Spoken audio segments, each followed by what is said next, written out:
Iruñeko ikastolan irakasle? Bai, Iruñeko jaso ikastolan irakasle. Euskara irakasle? Euskara irakasle urte batzutan. Literatura? Literatura ere bai. Literaturak ez dauka hizkuntzak duen toki zabala, baina bai, literatura ere bai. Literatur kritikaria be bai? Bueno, bai, pixka batean. Zeri erreparatzen diozu, kritiko moduen, Izaskun? Bueno, kritiko baino irakurle. Ha.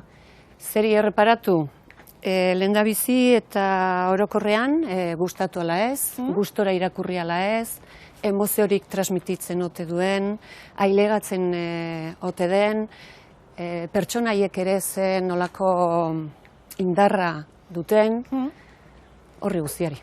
Irakurletik pasatzen zara?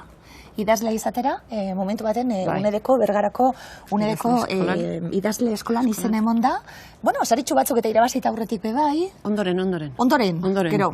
Bai. Eta izen emon irakurletik idazle izatera hori da? Bai, Usu naturala? salto handia, bertigoa ematen duena ere bai, eta, bueno, berazgarria.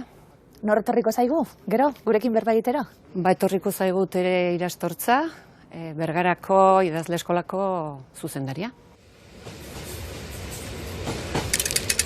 Trenak etorri, trenak joan, trenak joan etorrian.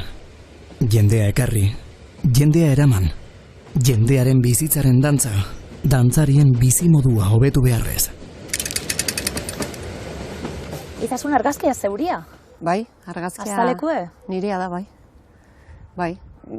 Bueno, gustatu egiten zait, garai batean gehiago ibili nintzen, garai batean, garai haitan baita laborategia ere egiten genuen txurita beltzean, eta, bueno, zaletasun hoxe daukat bai. Eta zer daukat trenbideak? Leku honetan gaude, Altsasun gaude, geltokian, eta badauka honelako magia punto bat, ez da, metafora hundi bata, azkenien bidaiarena, bide gurutzearena. Bai, bideak, ez?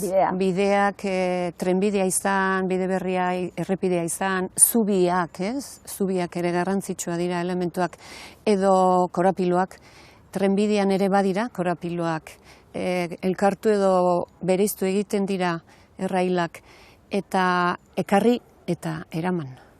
Hori guztia egiten du.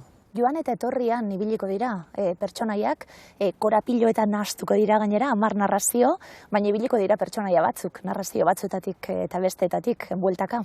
Bai, pertsonaiak joan da etorrian dabiltza, guztiek arrazoiren bat, arrazoi ezkuturen batengatik, batzuk etorri, beste batzuk joan, garai batean adibidez emigrazioa handia izan zen garaian, bertako batzuk joan egin ziren, alde egin zuten, kanpoko batzuk etorri, arrazoi beragatik agian, eta hor gurutzatu egiten dira bideak, pertsonaiak, garai batean baino gehiagotan, eta batzuk elkartu ingo dira, elkar ezagutu beste batzuk ez, bakoitza bere bideari ekingo dio.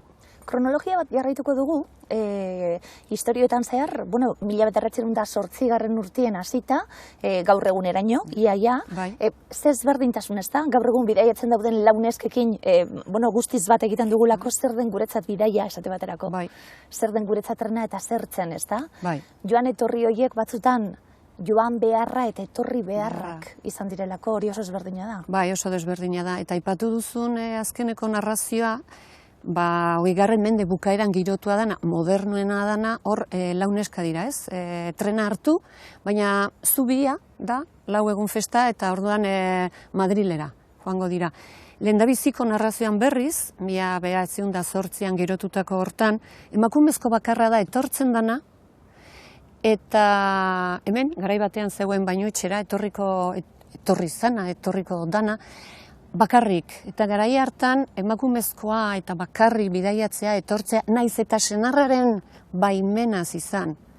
Ordan hor badugu mende horretan ere eta kasu hortan ere emakumearen ahalduntze prozesuaren behintzat aurrera pauso txiki bat. Momentu baten burutik pasatu zaidalako, irakurtzen horren beste, klaro, testu inguru ezberdin dauz, ze ezberdina sasoi batekue izan, edo beste batekue, ze ezberdina garailatz bat bizi, edo ez, Eta ez berdin esaten gabiltzena emakume izan, 20. mende hasieran edo 21. mende hasieran. Bai, erabat desberdina, eta gero garaian garaikoa. Ze lehendabiziko bi narrazioak mendiaren hasieran kokaturi daude, herri, xume, nekazal herri, zena, baina nolabait zoriontasunean edo bizi zena bere horretan. Eta ja urrengo bi narrazioak horiek ja beste testu inguru batean kontatzen dira. 34ko iraultza eta horre suposatu zuena berehala gerra zibila eta horreia ekarri zuen guztiarekin. Tragedia guzti hori. Tragedia, drama guztiarekin eta oraindik ere, ez, pairatzen ari garena. Bueno, gogortasun hori pertsonaiak esaten gabiltz. Nolakoa izan da idazketa prozesu hori bidai bat zeuretzepe bai suposatzen dut? Bai. Momentu baten hasten delako narrazio batetik, lehiaketa batera aurkezten dana, bai. Hortik tiraka liburua zelako izan da bidai hori? Bueno, idatzi nuen lehendabiziko narrazioa ez da kronologikoki agertzen den lehendabizikoa liburuan.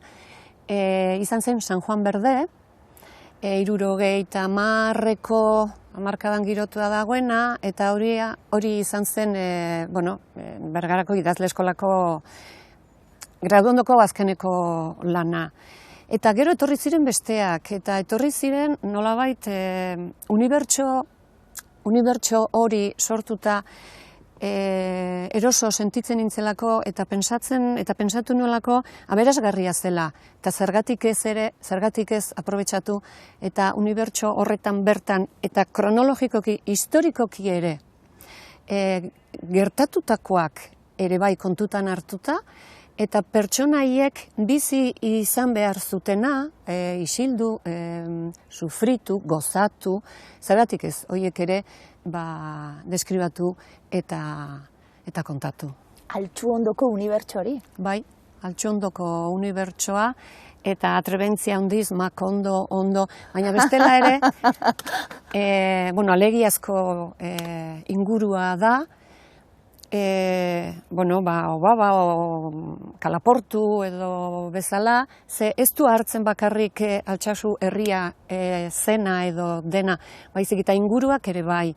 Ondoko herria adibidez Urdiain, eta Altzaniako, hemen atzean dauzkagun Altzaniako mendiak, paraje guztia. Mendikarratu hori, une oro, trenbidetik eta ikusten dena eta paisaian dagoena, esaten gabiltzenak gualdatzen goazelako, paisaia hor dago. Hor dago.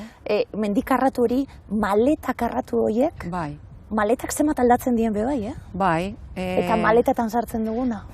Bai. Eta mendikarratua hoxe da, hor parez pare daukagun hori, eta ematen du hor badala ez, horma bat, eta ezin beste aldea pasa, hori da gertatzen zaiona lehendabiziko protagonistari. Eta maletak, nolako maleta alako bizi modu edo ametsa ere bai, eta nola historian zehar ere, eta estilismoak edo modak moda, bakoitzaren bizimoden adierazgarri bat ere bai, maletak, nola aldatu diren ere bai, ez? Maleta horietan, izaskun esaten gabiltzena, bakoitzaren ametsak, iesean doanarentzat ez da ingarrantzitsua bez? Iesea doanarentzat maleta hortan gauza gutxi, bere etorkizuna agian, ez? Edo bizimodu berri baten bila, ez? Datoz eta doazenak, eta garaibateko maleta zaharraiek larrua baino kartoizkoa ziren haiek sokaz, ez? Lotuta. Gaur egungo maleta, launeska horiek, eta horien artean batez ere batena, ez? Oso maleta handia, dotore berria daukana. Baina materialaz aparte, ez? Maleta barne horietan dagoen materialaz aparte, zer eto zuten eraman eta ekarri. Gaur egun ere bai. Eta gaur egun, ze hau ere universala da. Gaur egun ere trena baino egual dira txalupa txar batzuk edo oinez zibilitako eta plastikozko polsa koloretsu horietan, ez? Zer ekarri, zer eraman, zer utzi eta zer mantendu.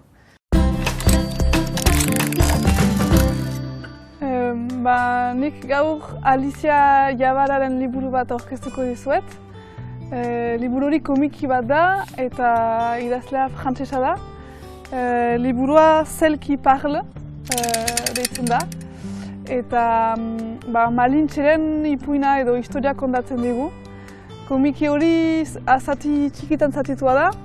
Eta Malintxeren haurtzarotik bere heldu arora edo eramaiten gaitu. Erriz-erri, bera ibiliden erriz-erri eta sustut berak deskubritu dituen hizkuntza batetik bestera. Beraz, bere haurtzaroko erriko hizkuntzetik hasita, gero beste hizkuntza batera pasatzen da Azteka erresuma hortako hizkuntzera eta poliki-poliki Espainolen konkistara heldu gira eta hor berriz gaztelera ezagutzera eta hizkuntza hori deskubritzera. Linguista gisa nik liburu hori hain baitatzu dut, erakusten digulako irudiekin eta testuarekin ere hizkuntzen nortasuna edo hizkuntzak entzunaratzen dizkigulako eta biziki ederki idatzia da. Eta horrez gain, gaizki ezagutzen dugun kondaira bat kondatzen digu. Malintxeren ipuina ez dugu hain ongi ezagutzen, edo ez gira biziki segur zen bere egiazko izena, nondik heldu den, eta zen izan den bere autuen arrazoia. Beraz, liburu hori saiatzen da pixkat historia hori berriz asmatzen eta berrirazten hainbatean. Eta biziki polita iruditu zait. Fikzioa, esan dugu, baina errealitatea be bai. Bestak beste altxu ondo honetan, ikusgai dagoelako. Altxu ondon dagoen hementxe, altxasun daukagu ikusgai esate baterako. Pertsonaiak fikzioa be bai, baina benetakoak be bai. Eta hor esan duguna bide gurutze eta korapilo, bizitzaren ze korapilo. Zuen kasuan be bai, liburuan agertzen den pertsonairen batekin.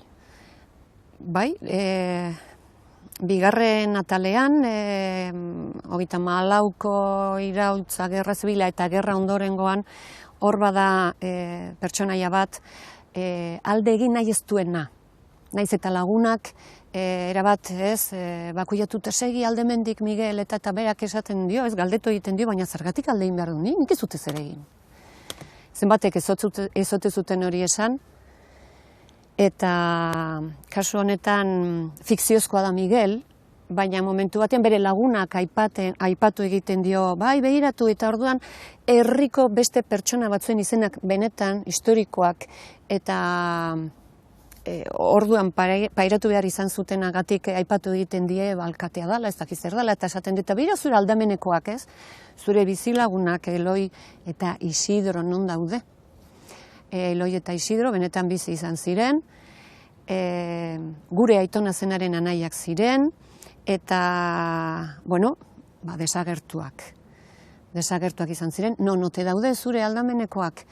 Eta orain, kasualidadez, eta pertsonai batek ere narrazio batean esaten duen bezala ez, patua edo zortea ote den, kasu honetan ere ez dakiz zer izan den, baina liburua Donostian aurkeztu genuen astean bertan, justo asteburuan, aurreko asteburuan, Donostiko alkateak Eneko Goiak publiko egin zuen, nola Poioen, Donostiko kanposantuan eta falangisten mausolean identifikatuak ziren 17 milizianoen izenak, eta horien artean, Eloi Zufiaurre agertzen da,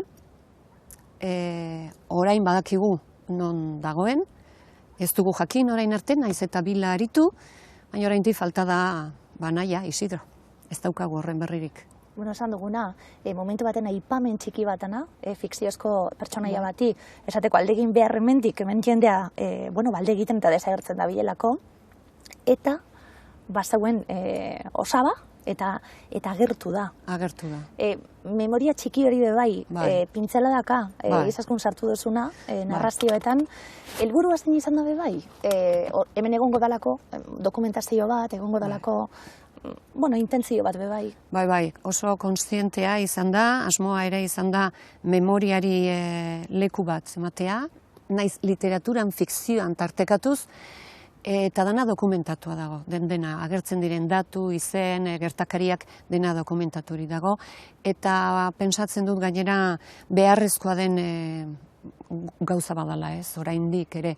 Eta bueno, eta horretan eta eskerrak orain, ez, jende asko lanean ari delako, eta kasu honetan adibidez Donostiko udala eta bertako zinegotziak eta Arantzadik egiten duen lanari esker ere.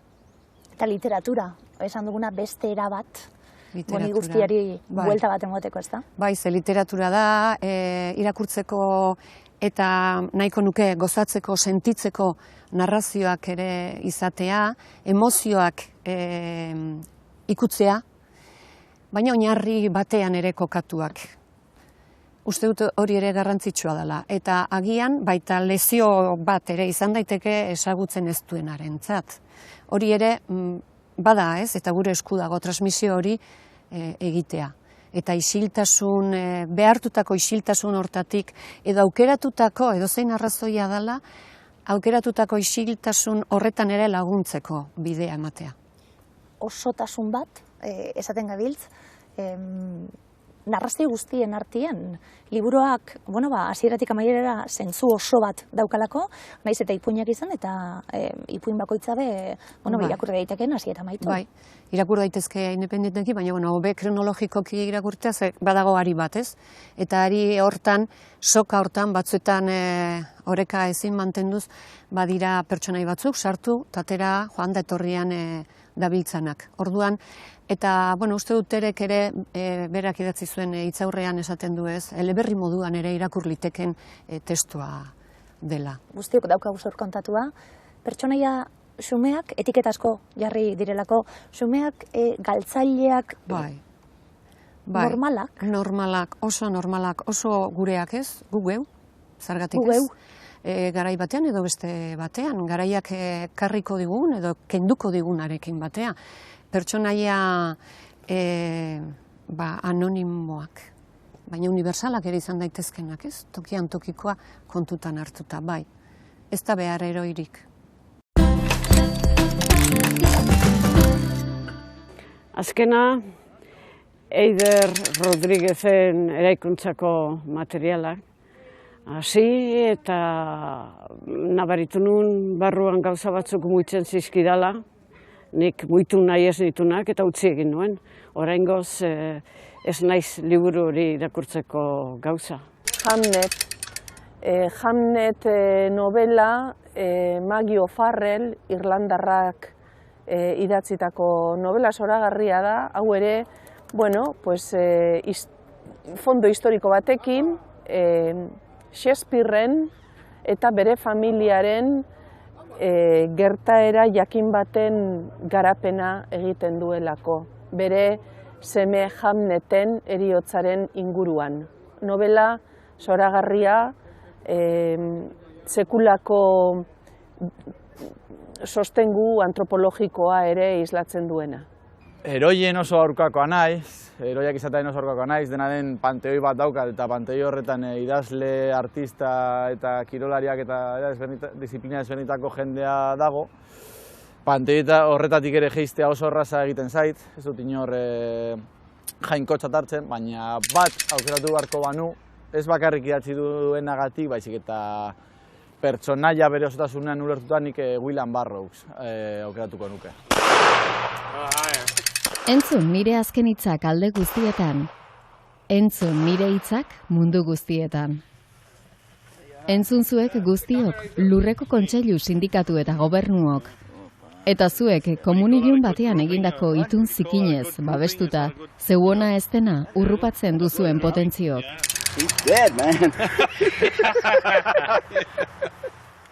Eta itzaurrea teira astortza, zeurie? Itzaurrea, deituko diogu? Irakurri ostekoa, baina itzaurrea. Puntu batean bada itzaurrea ere, zeren eta Izaskun Etxeberriaren lan hau egin ala ere apur bat ezagutzen nuen, ez? Eta orduan, irakurrialdi bakoitzean beste zerbait bilatzen nion, gehitzen zitzaiona. Eta orduan, bukaera iritsi baino lehen ere, azkeneko argitaratutako bildumara iritsi horretik ere, ikusten ditun bere hainbat doai eta hainbat, ez dakit, ezaugarri arreta ematen zidatenak, ez? Idazketa eskolako irakasle? Irakasle, bai. Eta, bueno, zuzendaria, Bai, idazle eskolako zuzendaria eta bestelako bai. Eta gero denborakin idazle eskolak 2 urte oten normalean elkarrekin, larun batero. Eta gero bat idazle gaikin edo idazle berrikin elkarrekin jarraitzen duzu. Eta hori izan da, Izaskun eta Bion arteko historia bat, beste askokin ere gertatzen dana, harremantxo bat, ederra egiten duzu. Ez dakizu bizitzan nundi joanera bat, baina bai, harreman bat edo, bai. Irakurle sutsu danok, esango nuke, amestu dugula noiz liburu beti idaztearekin, baina gauza bat irakurri da beste bat idatzi, Bai, idazteko nik uste dut behar dela, momentua, kasu honetan ipuin bilduma bat, ez da egiten, bintzat Izaskunek ez du egin momentu batetik bestera, nik bere hainbat ipuin ez orain dauden bezala, baina ezagutzen ditu lehendik, eta esan nahi du, idaztea ere bada nolabait esateko sukaldaketa bat, hor badia galeperrak eta indaba zuriak eta badira, baina bai, sukaldatzen lan hori bada baita ere hausnarketa lan bat, idazle batek behar duena, irakurlearen lana politagoa da, zeren eta da disfrutatzea, jasotzea, miratzea, eta idazle baten lana da, idatziala, ikastea, hausnartzea, eta liburu honetan ikuste dut Izaskunen hausnarketa sakonak daudela barrenean, ez? Bizia da, errealitatea da, erreala da, esaten du momentu baten. Bizia da, narrazioa eta fikzioa bizia jasateko modua dalako, eta bizi dijolako. Eta erreala da, errealitatea azkenean eraikuntza badalako, hitzekin egiten duguna, eta eraikuntza horrek laguntzen digu beste eraikuntza batzukin mundu bat erakusteko edo gauza batzuk adierazteko, ez? Orduan, erreala da, errealitate guztia guk egiten dugulako. Ez dago gure aurretik edo baizik eta kasu honetan, idazleak ekartzen du errealitate hori, ez?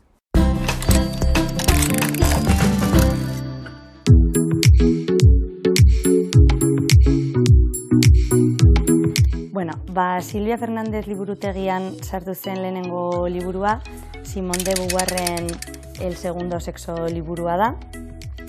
1949 urtean idatzitakoa, klasiko bat da. Behar bada izango ditugu liburu zaharragoren bat gerora berreditatu dena, baina hori izan zen katalogatu eta erregistratu genuen lehenengo liburu.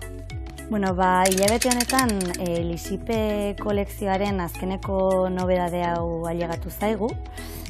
Araka ditzagun gure bazterrak, kritika dekolonialak zeharkaturiko ibilbide bat. Bilgune feministak eta emaginek idatzitako liburu bat da. Eta gaur egun oso erdigunean dagoen kritika dekoloniala, antiarrazista, intersekzionalitatearen debateak jasotzen dira, eta horren aurrean euskal feminismotik birkokatze ariketa bat egiten da. Eta oso gomendagarria, bai liburua eta bai Lisipe kolekzioa bera ale ezberdinak dituena.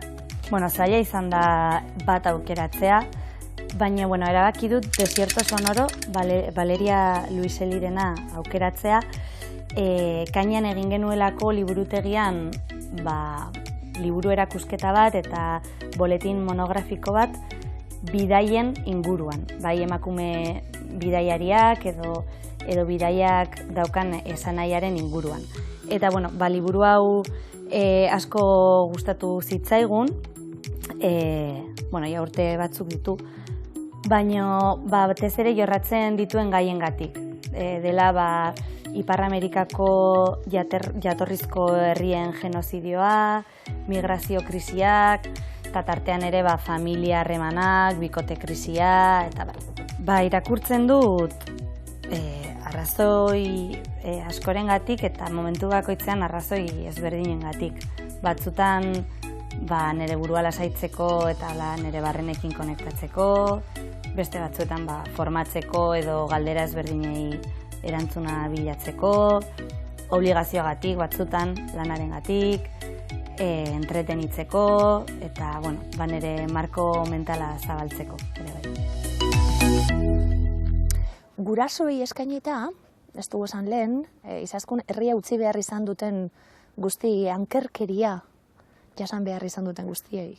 Bai, nik uste dute pertsonaia guztiak hori, edozein arrazoiagatik eta lehen aipatu dugu ere, baina arrazoi zehatz batzuengatik ankerkeria adibidez jasan behar izan duten hoiei eskainia nola ez?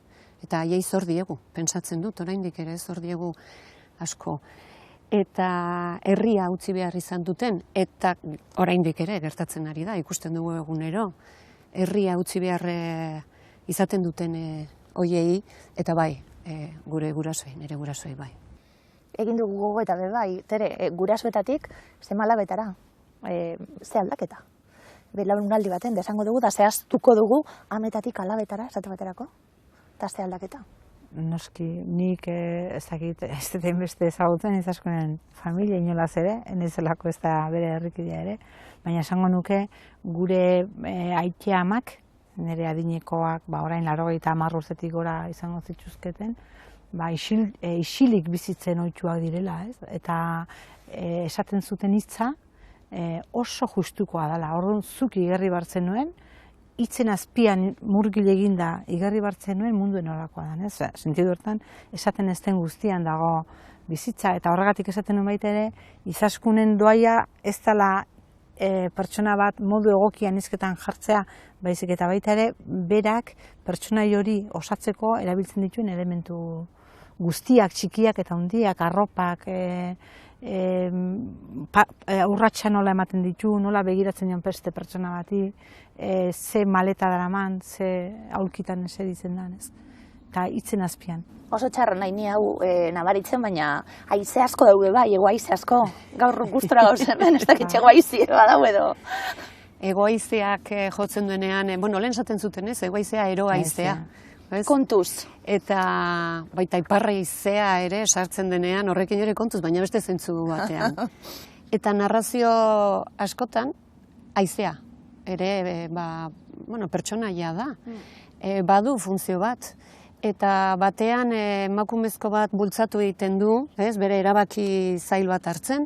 Beste batean, etxeko tximinietik sartu egiten da eta girotu egiten du garaiko bizimodu ura, margotuz, edo tximinean ito egiten da, eta dana metaforikoki ere, baina natura ere bai, naturak ere badu garrantzia, bizigaren ingurune honetan, eta bizimodua, jendearen, herritarren bizimodua, loturik izan delako, eta orain agian berreskuratzen ari gara, baina garai batean ere ahaztuta izan dugu, edo baztertu egin dugu, baina konturatzen ari gara, ojala, ala benetan izatea, gure beste herrikide bat dela, eta gure bizitzaren, beste elementu garrantzitsu bat, eta narrazioetan ere natura bada, hegaztiak, haizea orain aipatu dugun bezala, eta horrek ere osatu egiten du, atmosfera sortzen ere laguntzen du haizeak.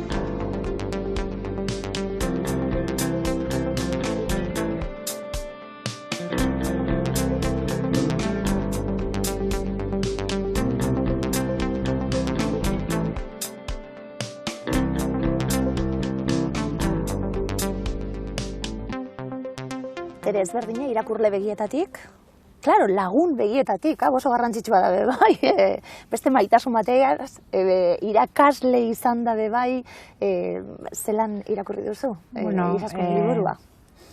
Ni banekin onden gozola, eta ni nire burukinan puztu egin da neuken aspaldiko urtetan aterako zola, orduan, ez nau miratu bukatu izanak, baizik eta hola bukatu izana, behar bada, ni beti pentsatzen dut, askotan bizat esan dut, poesiagatik, ez, poesiarekin lagunak egiten dituzula, baina literaturan ere gertatzen da, ez? Orduan, pertsona lagun egin gara denborarekin, baina nire funtzioa idazle eskolan nagusiki da ondo irakurtzea, ez? Orduan, egizateko ez te jakitzen zeinek ze arropa daraman, da gauza asko ez te jakitzen, baina asko igartzen dut, hainbat gauza pertsonengan, ez? Orduan, horrek ere, normalean hurbildu itzen zaitu pertsona batengana, ez? Ez da zuzenean izan dezun harreman bategatik, edo larun batero afaltzen degulako, edo ez, baizik eta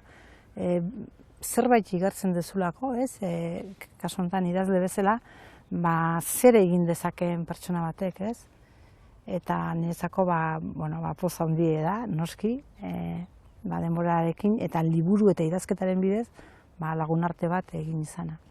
Baina lagun izateak ere batzutan, baduka zorroztasun bat ere, hau da, ez duzu nahi geizki egitea, batzutan ere, hau igual hola edo, ez, izenburu bat, edo, baina nuke esango indizkiodan zuzenketak hizkuntzakoak edo direla, baizik eta gehiago izan da, harreman bat, ez, edo, nik hau ikusten dut interesgarria, edo, adibidez, hemen agertzen den azken, uste eserlekua, uste izan zala, nik azkena irakurri nona, ez?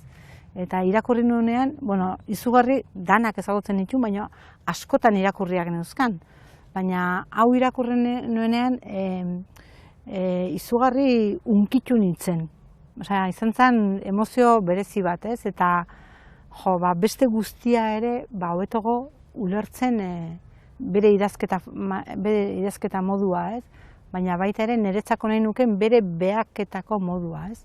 Nola aulkiekin modu simbolikoan, ez? Biltzen ditun 100 urteko aulkiak, ez? Eta bere bizitzan edo pertsonen bizitzan garai ezberdinetan eserlekutzat ditugun aulki, banku, hamaka, horiek, ez? Eta iruditu zitzaidan, benetan,